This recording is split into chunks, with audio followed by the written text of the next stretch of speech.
মিনিটে খুব কম সময়ে ভালো কিছু রান্না গরম গরম ভাত দিয়ে খেতে কিন্তু অনেক মজা। হলুদ মরিচ লবণগুলোকে প্রথমে মাখিয়ে নিলাম।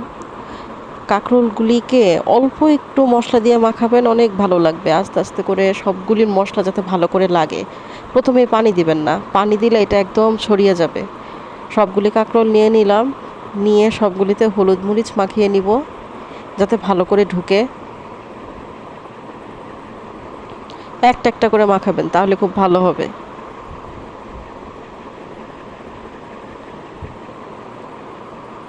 আমি মাখিয়ে কিন্তু বেশিক্ষণ রাখবো না, মাখিয়ে 1-2 মিনিটের মধ্যেই ছেড়ে দিব, না হলে পরে আবার পানি ছেড়ে দিবে। আর আমি মশলা বেশি নিইনি, কারণ যেহেতু আবার অপচয় হয়। যতটুকু পরিমাণ তা নিয়ে ভালো করে মাখিয়ে নিলাম। মাখানো আমার শেষ। এখন ফ্রাই প্যানে তেল দিব। এখন একটা একটা করে ছেড়ে দিব। আমার তেলটা গরম হয়ে গেছে, গরম তেলেই কিন্তু ছাড়তে হবে।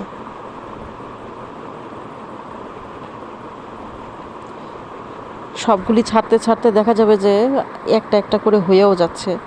চুলার চুলার আঁচ প্রথমে একদম কম জালে দিবেন, তারপর যখন আস্তে আস্তে এটা হওয়া শুরু করবে, এক সাইড হয়ে যাবে, তখন জালটা একটু বাড়াবেন।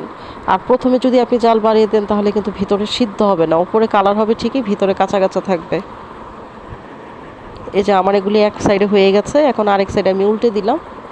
এখন সবগুলিকে আমি উল্টে দিব একটা একটা করে।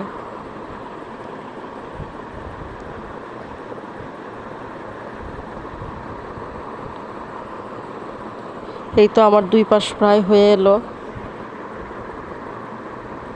কেমন লাল লাল হয়ে গেছে না? এখন আমি সবগুলিকে আরও ভালো করে, এক পাশ একটু একটু বাকি আছে হওয়া, সবগুলিকে আবার উল্টে দিলাম।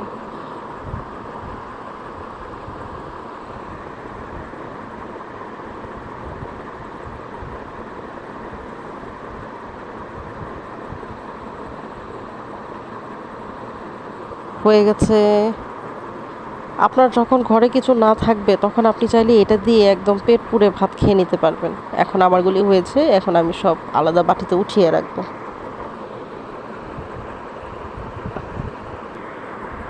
সবগুলি উঠানো প্রায় শেষ। আমাদের বাসায় আবার সবাই কাঁকরোল ভাজিটা খুব পছন্দ করে।